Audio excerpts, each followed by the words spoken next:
Halo semua, selamat pagi Enci, selamat pagi teman-teman.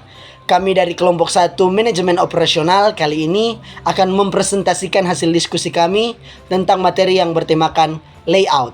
Namun sebelum ke materi, di sini saya akan memperkenalkan anggota kelompok kami. Yang pertama ada Happy Sihite, kemudian ada Hances Mandak, saya sendiri, ada Nyoman Surya Dharma, ada Indri Pakasi, Juvita Lumintang, dan Julio Kamagi. Kita masuk dalam materi, selamat menyaksikan. Kita masuk dalam pentingnya strategi keputusan layout. Nah, tata letak merupakan satu keputusan penting yang menentukan efisiensi sebuah operasi dalam jangka panjang. Tata letak memiliki banyak dampak strategis karena tata letak menentukan daya saing perusahaan dalam kapasitas, dalam proses, fleksibilitas dan biaya serta kualitas lingkungan kerja. Begitu juga dengan kontak pelanggan dan citra perusahaan. Tata letak yang efektif dapat membantu organisasi untuk mencapai sebuah strategi yang menunjang, membangun tata letak yang ekonomis yang memenuhi kebutuhan persaingan perusahaan. Tata letak yang efektif dapat membantu organisasi dalam mencapai sebuah strategi yang menunjang diferensiasi biaya rendah atau respon yang cepat. Selanjutnya, hal yang harus dipertimbangkan dalam strategi layout. Yang pertama, ada utilisasi ruang yang di dalamnya peralatan dan orang-orang yang lebih tinggi. Salah. Selanjutnya kita masuk dalam... Nah, saat ini kita masuk dalam hal yang harus dipertimbangkan. Kemudian ada hal yang harus dipertimbangkan dalam strategi layout.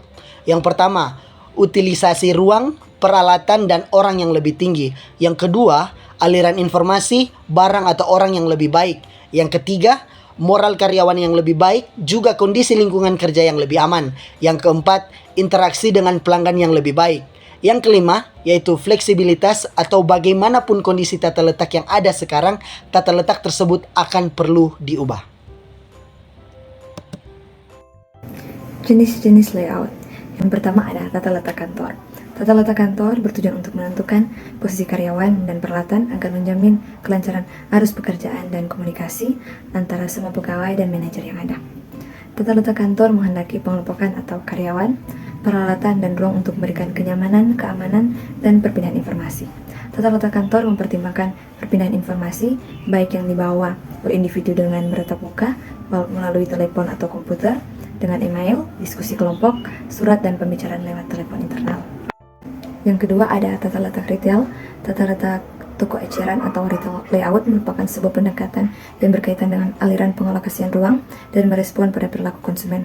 Layout ini didasarkan pada ide bahwa penjualan dan keuntungan bervariasi kepada produk yang menarik perhatian konsumen.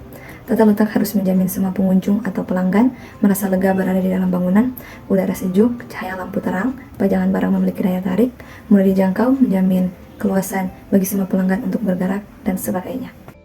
Yang ketiga adalah tata letak gudang. Tata letak gudang yang baik akan memudahkan penanganan dan pengendalian persediaan, dapat meminimumkan kerusakan barang, serta memudahkan penerimaan dan penyerahan barang. Tujuan tata letak gudang adalah untuk menemukan titik optimal antara biaya penanganan bahan dan biaya-biaya yang berkaitan dengan luas ruang dalam gedung. Sebagai konsekuensinya adalah memaksimalkan penggunaan sumber daya atau ruang dalam gudang, yaitu memanfaatkan kapasitas secara penuh dengan biaya perawatan material rendah. Yang keempat adalah tata letak dengan posisi tetap. Tata letak tetap sering juga disebut dengan tata letak proyek.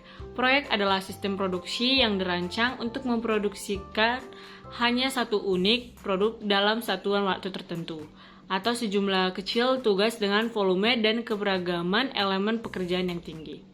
Yang kelima, ada tata letak berorientasi proses. Tata letak berorientasi proses yang digunakan dalam perusahaan jasa memerlukan ruang yang memberikan kemudahan dan kenyamanan bagi para pelanggan. Sebagian besar perusahaan jasa atau pelayanan menggunakan tata letak berorientasi proses karena adanya variasi dalam permintaan pelayanan.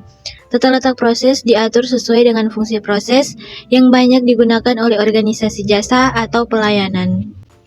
Yang keenam ada tata letak sel-sel kerja. Pengaturan sel kerja digunakan di saat volume memerlukan pengaturan khusus mesin dan peralatan. Ide sel kerja adalah untuk mengatur ulang orang dan mesin yang biasanya tersebar pada departemen proses yang beragam dan sewaktu-waktu mengatur mereka dalam sebuah kelompok kecil, sehingga mereka dapat memusatkan perhatian dalam membuat satu produk atau sekumpulan produk yang saling berkaitan. Ketujuh, ada tata letak berorientasi produk. Tata letak berorientasi produk bertujuan untuk mengatur letak mesin, fasilitas dan peralatan produksi untuk menciptakan sebuah produk.